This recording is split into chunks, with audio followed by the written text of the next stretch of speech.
Hello, everyone. Welcome back to the Be More podcast, where we inspire you to be more of every role within the Salesforce ecosystem and beyond. For today's session, we are exploring what it takes to be more mentor. And I'm joined today by Anna. So, if we can kick things off by introducing yourself to our audience, please. Yeah, absolutely. I'm super happy to be here. My name's Anna Shaffer. I have been in the Salesforce ecosystem for over a decade now. It's been a wild journey. Awesome. Okay, and let's kind of start by setting the scene and laying out for what you think the role of mentor is. Could you kind of quantify or describe that for our audience? Yeah, I actually love that question because I think it's something that may change from like in the eye of like the beholder, right? So Mm, being a mentor, for me at least, is really being a mirror for somebody. So that way they can see what I see in them and themselves. That's probably the easiest way that I can describe it because it could be a bunch of different things depending on who you're mentoring, the relationship, or even if you know each other, right? So I think that just being able to help somebody go through whatever their goal is and have a kind of that ear, that voice of reason. For me, that's at the base of what mentorship is. It's almost like having a mini cheerleader in yourself and also in others. yeah. Okay. Awesome. That's great. And I really like the kind of metaphor about the whole mirror thing. I've got an image now of me waking up in the morning, first thing, and looking in the mirror, maybe not being quite exactly what I wanted to see in the mirror. But, I'm leaning into that metaphor, so that's lovely. And thinking about this now, like, what type of mentor pairings do you see? Is it usually like two people at work? Is it people within the community that play like a similar role? Like, from your experience, how does that usually work out? Yeah, so I'll start by saying I actually never had an official mentor my first X amount of years in the career world. And when I say not official, is I don't know that there has to be this weird conversation where you're like, hey, are you my mentor? Yes or no? Like, it doesn't have to be like that, like a Mm, whole thing. I think mentors can be people that speak your name in a room. It could be folks that see something in you that you may not see in yourself, and they kind of encourage that or compliment that and all of that. Heck, I mean, it could be somebody on LinkedIn that you follow that you're like, I love having them in my feed and I can get some information from them, and it's all, it's great. So I think that the pairings for having or being a mentor really has to do with personality types, right? So I can work with somebody that's brand new into the ecosystem. And while I'm X amount of steps ahead of them, I can really help them go through whatever that thing is, as long as like our soft skills align or our personalities or just the things that we want for ourselves and each other align. Right. It doesn't have to be that you have to be, a C suite level and you can only mentor people in the VP level or vice versa, things yeah. like that. I see a lot of pairings too with folks that are looking for somebody that's only a few steps ahead of them because that's a tangible and attainable goal, right? So if I want to be a senior consultant and I'm a consultant, that's a really easy path for me to say, okay, you've been there recently. How did you get to the next level? Right. So I think that there's a lot of flexibility in that. I don't know that there's a rule to say, you have to have X amount of experience to mentor, or you have to be X amount of inexperience to be a mentee. Right. Okay. I think that's really important. And like kind of leaning on a little bit to what you were saying now, I'm gonna throw in a bonus question. Like, do you feel like sometimes because of personality types, like pairings don't work or don't go as well as they could have? Yeah, I do believe so. I think in order to go through this journey, you have to want something more for yourself. Um, if if you're just looking for somebody to do the work for you, it's gonna be really hard. And I think that's where a lot of the times it's well, advice is only as good as the person that takes it, right? And then executes on it. So being realistic about the things that you want and being able to at least articulate, it doesn't have to be a full roadmap, but to say, I'm hoping to do X. Can you help me? I think that's really where it kind of falls apart. Because if you're saying, well, I want to make more money, as an example, well, Yeah. define that. What is more money? Like it's not a tangible way to measure a goal. The word more is very subjective. So if somebody's like, "Hey, I want to do more so I can provide a better life for my family." Okay, well, define better life. Okay, I want flexibility, potentially more money, things like that. It allows you to really kind of come together in a commonality or a common goal because we really want all those things. So if the person's not really sure about what they want, that's okay. But if they're just like throwing out these crazy goals and you're like, but there's a million different paths there, I think that's where the personality type may be hard because if you're going through that and you're trying to set up a plan with somebody and hold somebody accountable, but you're not actually doing the things that we talk about, that's where it's sometimes like it falls off of the deep end. And so it could be of different, like, I work with people that are overseas. I've worked with people in like Nigeria. I've worked with folks that have completely different cultural backgrounds and upbringings and all these other things. None of those things have ever stood in the way. The only time it stood in the way is somebody that wasn't actually honest about what they wanted and didn't know how to, like, hold themselves accountable to not even knowing what they want, because that's okay too. Yeah. Okay. I think, yeah, it sounds like you need kind of a very well defined, like tangible goal or something to work towards together, right? Mhm. Yeah. Absolutely. Yeah. And leaning on, I'm just curious now, like your own experience of helping various people like within the ecosystem. What type of people have they been? Are they like people new to the ecosystem? Are they people that are kind of trying to become senior at what they do as or does it kind of vary? Yeah, it varies. So most recently, I worked with somebody that her and I just hit it off. We had very different backgrounds, but we both come from slightly different cultures and things like that. And so we were able to really kind of bond over that. And she was brand new to the ecosystem, but she had worked in like real estate before and was like an amazing, successful realtor. So, like, not new to the workforce at all, but just new to Salesforce. Hmm. And we work through, the challenges, work through talking about transferable skills, talking about like, yeah, you may be new to this industry, but you're not new to how to build a career or how to be an asset to a business. Right. So, working through that, and I wouldn't really define her as new. Just because you're starting a new chapter does not mean that you're brand new. So I enjoy working with people like that. But I also work with people that are product, like for example, product managers. I have a lot of senior people that I work with that are really just trying to figure out how to get to that next level, how to get to that next step, how to have executive presence, right? And these Hmm. are very talented, very well established folks. But they just need again that mirror that hey, let's talk about your weaknesses. Let's talk about what I see your strengths to be. Let's talk about all of that. And so it's really across the board. I just enjoy watching people go from point A to point B, wherever that point A may start. Okay. Awesome. Well, that's really, really heartwarming there. I love that. And thinking about this now, in terms of as somebody's mentor or as you are supporting somebody, do you primarily just interact with them directly, or do you interact with other members of their team or their peers or their colleagues? Or do you think it depends again? So that's a really good question. So right now, I mostly interact one to one because oftentimes I don't know why it's a taboo thing because it's definitely not taboo to seek out help is never an issue, right? But some people are like, oh, please don't tag me on LinkedIn saying that we're going through a mentorship because I don't want my company to know. And I'm like, you don't want your company to know that you're trying to be better? Like, are you Mm, sure? So I think it's a lot of that is one-on-one. There have been times I work with one, company recently that just want me t or they brought me in as just like a volunteer, and I just said, "I wanted to observe how everybody's working." They were struggling to find, like, a culture, and they wanted to have a company culture, but they couldn't define it. Um, And so I was like, "Well, who'd you talk to find out, like, what they want as a culture?"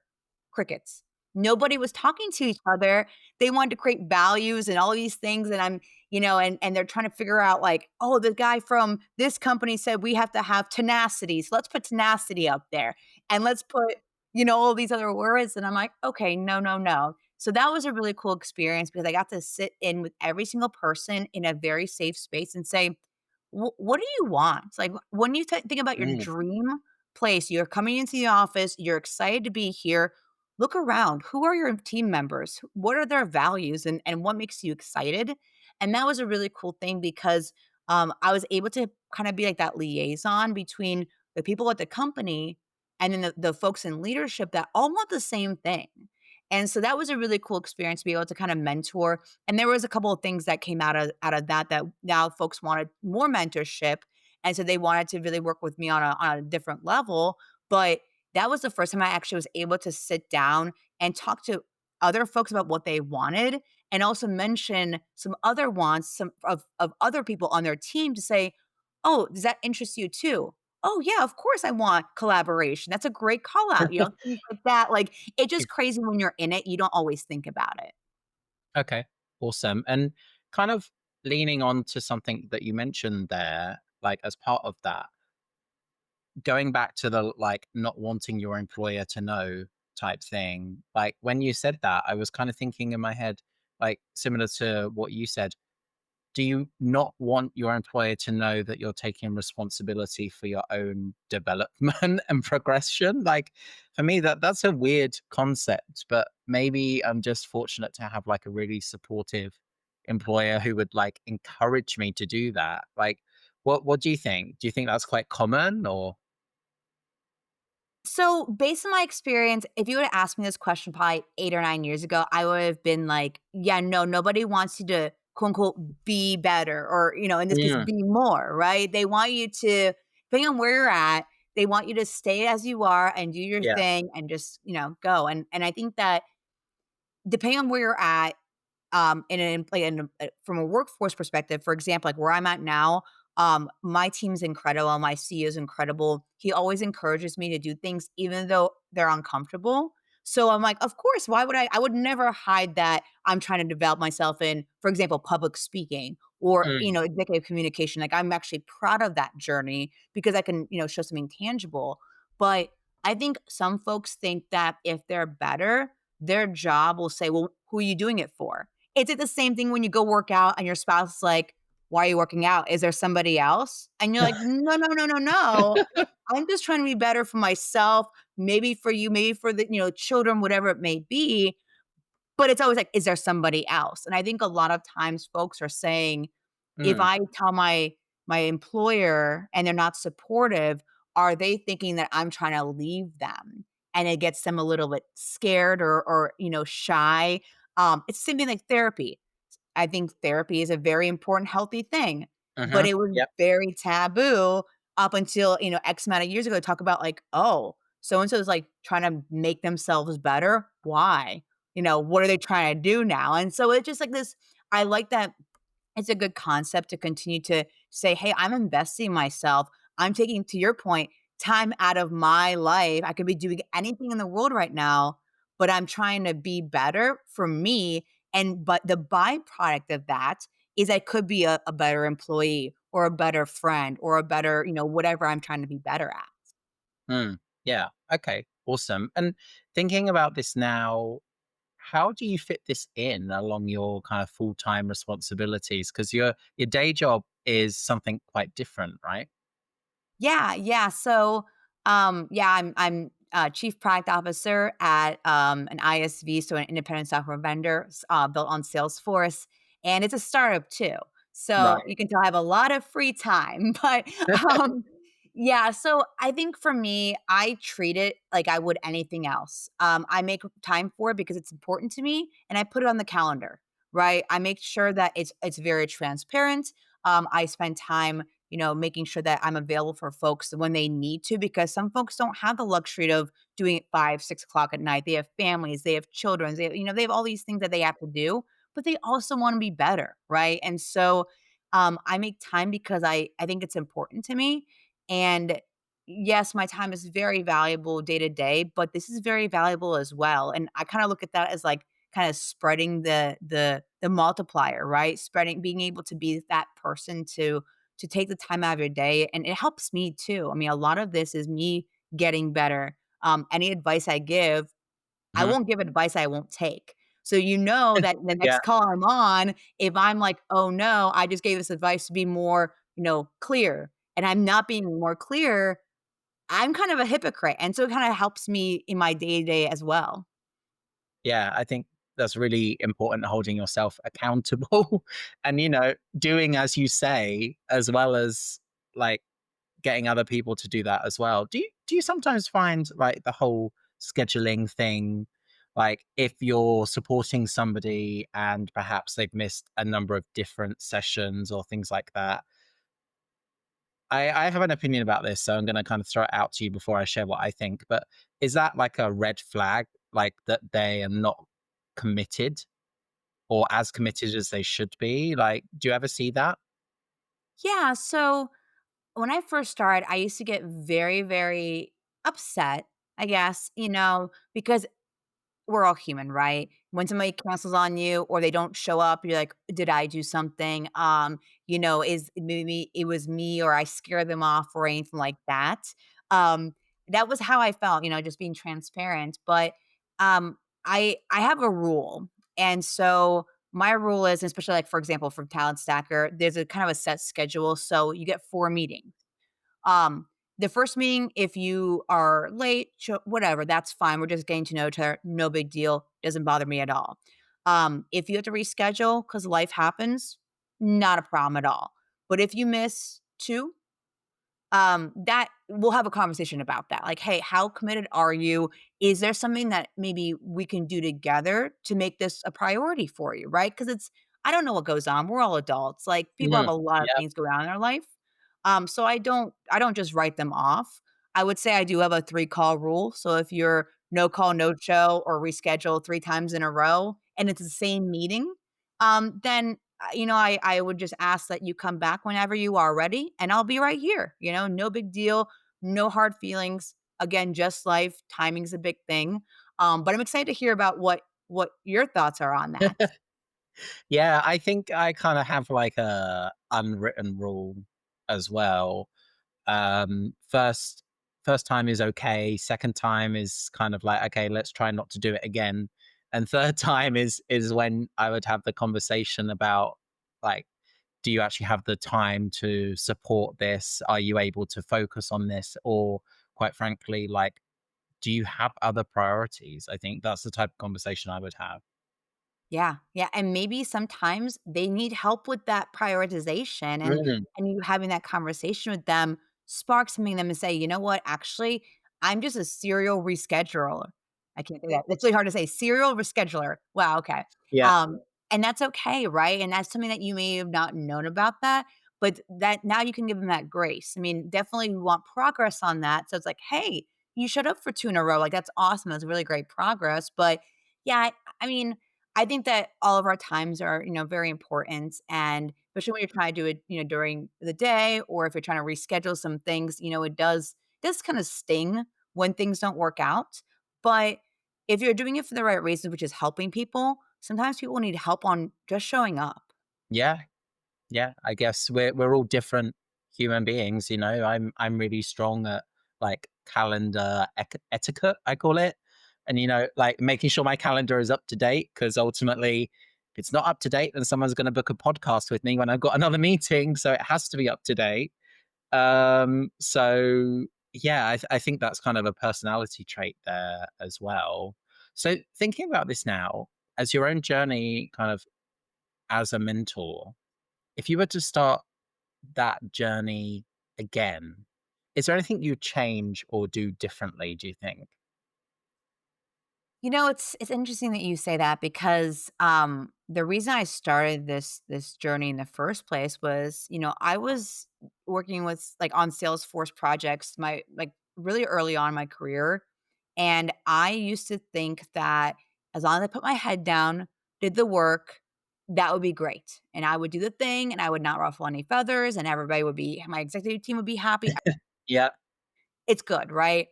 And so when I did start, and there was some changes in my career where I moved to a company that was very supportive of growth, and it's a startup, and it's all a journey, right? That's when I started mentoring, and I think that the reason I mentioned that is, um, I wish I would have started to be in the community a lot earlier than I was, because I was just a silent party. I was somebody like I would describe as not a creator. I was kind of more of a somebody that was ingesting everything. I was seeing all these other Right. folks and I was getting the benefit of who they were and all of that, but nobody knew that I was getting benefit from them. I wasn't reaching out saying thanks so much for putting that post up or that blog or anything like that, even though it was helping me. So I think that would be the first thing I would have changed is I would have been, I guess, louder for thankfulness that I had like people that were not actually mentors. Um, but I also think that I would have been, I guess, more open to starting earlier because I think that the biggest misconception about mentorship is that you have to know everything. You have to be perfect. Um, you know, you have to know so much that you're the expert. And being in this space for, doing this for 5 years now, I learned so much more from conversations like this, like anything else, than I do from just reading a book or anything like that. And I think that in order to be a mentor, you don't have to actually be anything more than yourself. So as long as you're curious, that's what, I think I would have just started out being a little bit more confident in my ability to give back. And I would have started earlier by telling people, the ones that were giving me, hey, thanks. Like, I'm really enjoying this. I'm ingesting this. It's making me a better person. Because that's really the silent mentorship is what allowed me Mhm. to be that loud, quote unquote, mentor Yeah. that I've become today. Okay.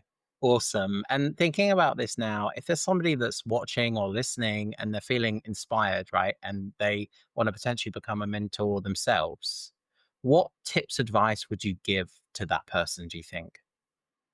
Um, I would start with just do it. And I know that's Nike, and I know I'm sure there's gonna be, like, something like, "You can't use our tagline," but it's so true. It's just do it, right?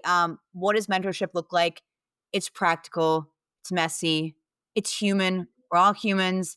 Um, sometimes it's role play, sometimes it's talking to somebody that's starting in a new role, and you may not know anything about that, but you're asking the right questions and you're starting to spark an interest in them. Like sometimes it's helping like a veteran speak about their experiences in ways that, hiring managers or, civilians understand, for example. And like I said, sometimes it's just being that mirror that reflecting strengths back that you can't see in themselves. So I think that the advice I would say is just start, and even if you're not ready, even if you feel like, what value can you bring, all of that, sometimes people just needed somebody to talk to, and you're gonna quickly figure out, like, "Okay, how do I define being a mentor?" And it's not always giving advice. It really isn't.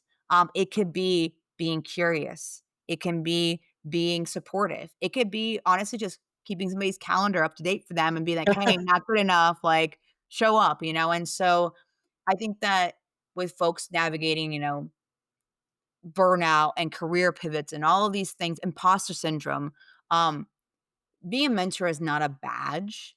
It's about building the muscles to use to learn and then unlearn and help others as well. And I think that that's really where, if you think about, how do I get started? Just ask somebody how you can help support them. It doesn't have to be anything official. It doesn't have to be anything crazy. It can just be, "Hey, I see you. How can I help?" I'm very inclined now to get a badge printed that said mentorship Yeah. is not a badge. There's a I love t-shirt that. I in might that steal that. somewhere. Yeah, yeah. Mm. Yeah, I think that's great. And thinking about this now, like, are there any particular, I know we've touched on some already, but like any particular skills or attributes you think it takes to be a mentor? I think maybe I'm kind of gonna chuck one of my own in there and see what you think. Like, I think it's important to be kind to yourself. Like, you might not get it perfect the first time. Well, in fact, you won't get it perfect any of the times. But you are learning, right? So I think that's something to consider. Is there anything else you'd kind of chuck in there? Yeah, there's 2 things that really come to mind that, have changed the way I view myself because I've not always been this person. Like, what you see here is years of challenge and overcoming a lot of different things, and, a big thing in that is having a positive mental attitude.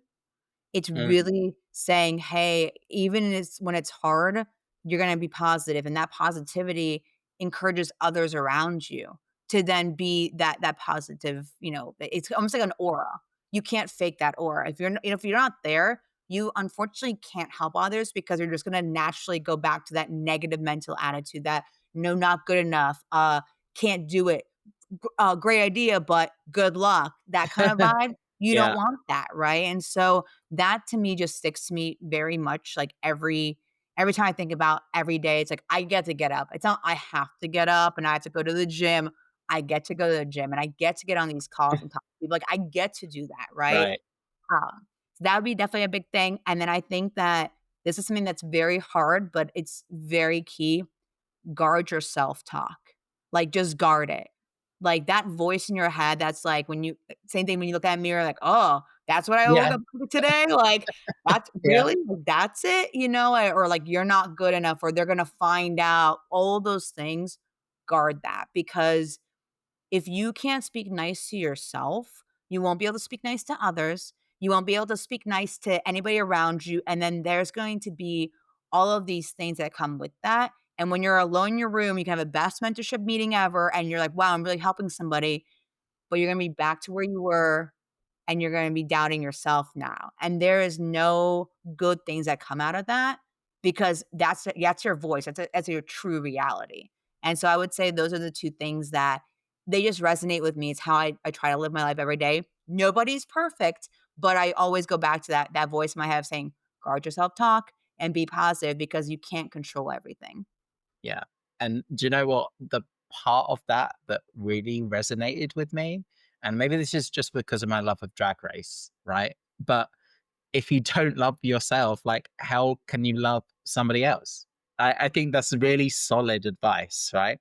Yeah, yeah, and it's easier said than done. I mean, at least I know, nobody's perfect.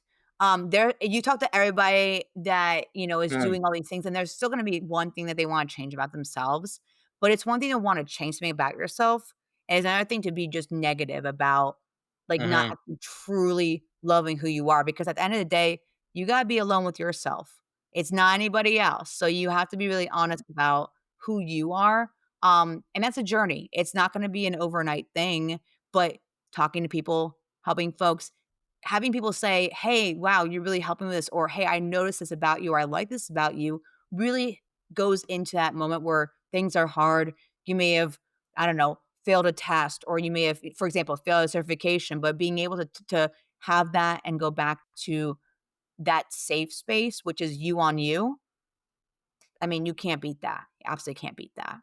yeah, awesome. And I think that resonates as well because ultimately, like, you've what you said earlier about being guarded and protecting yourself from those kind of negative thoughts, if you frame it in a way where instead of a mistake, it's a learning opportunity, you can kind of overcome that, I think. Yeah, Yeah. for sure, for sure. Awesome. Well, we are wrapping up today's session, but before we do go, what's a way for people to connect with you? And are there any particular pieces of content or programs or anything out there that you would think would help somebody be more mentor? Oh, I love that. So, I'm on LinkedIn. You can connect with me on there. I try to be very active on there, from career advice to Salesforce tips. I try to share everything I learn because I think it's really important to kind of like not hoard information and just kind of spread Mm, it. So that's how you can set or sorry, connect with me there. I would also say I started mentoring originally through the Talent Stacker mentorship program. I came across this program originally because Bradley, who runs it, when I was hiring people at the startup I'm at now, this was 5 years ago, there was this Facebook group And I went in there and I was like, I just wanted to find somebody that had the same soft skills I was looking for. So I can teach anybody Salesforce. I can show you how to, build all those things. Not a big deal, but I can't teach grit and I can't teach certain soft skills, right? And so I've been following this program just like from I guess, just kind of a 1,000-foot view, and love what they're doing and love what they have been doing in the past 5 years. And so when they came out with a mentorship program that was free, I was at first a little bit like, okay, am I ready? I have my own moments where I'm like, should I be giving advice to folks that I don't know? Like, why? But I it was so passionate about the things that that program did for the business that I'm in now, the people that I get to meet along the way. And so I, just tried. And so I would say it's an amazing program, both the paid talent stacker portion of it, but also the free mentorship that you get. Because, they often say like mentorship's only as good as what you pay for it. That's not true. You can get free advice from anybody on the internet at any time. And you can also get paid advice, and that's great as well. But to have a community that um, really supports each other and is working hard to be one step better than just somebody that's just trying to figure it out on themselves. I think that that's one of those communities where it's great. And often say, start off by being a mentee. Go through that process. Try it. Find somebody that's a couple steps above you. There's going to be somebody there, and see if it works, and then pay it forward.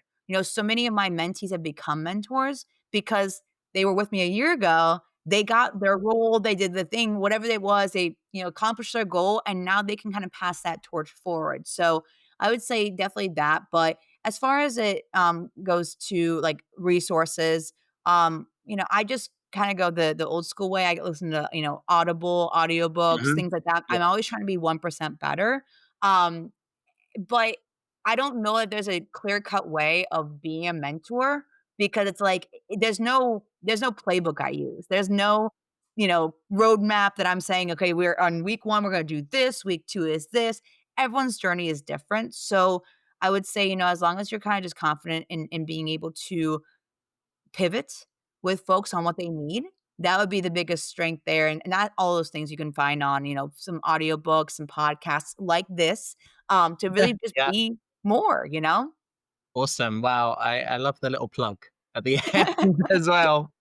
Yeah, absolutely. That's great. So thanks again for your time. And hopefully, once people have managed to consume and watch this episode, if they didn't make it live, will inspire some more people to be more mentors. So thanks again. Absolutely, yeah, just do it, and thanks so much for having me. No worries.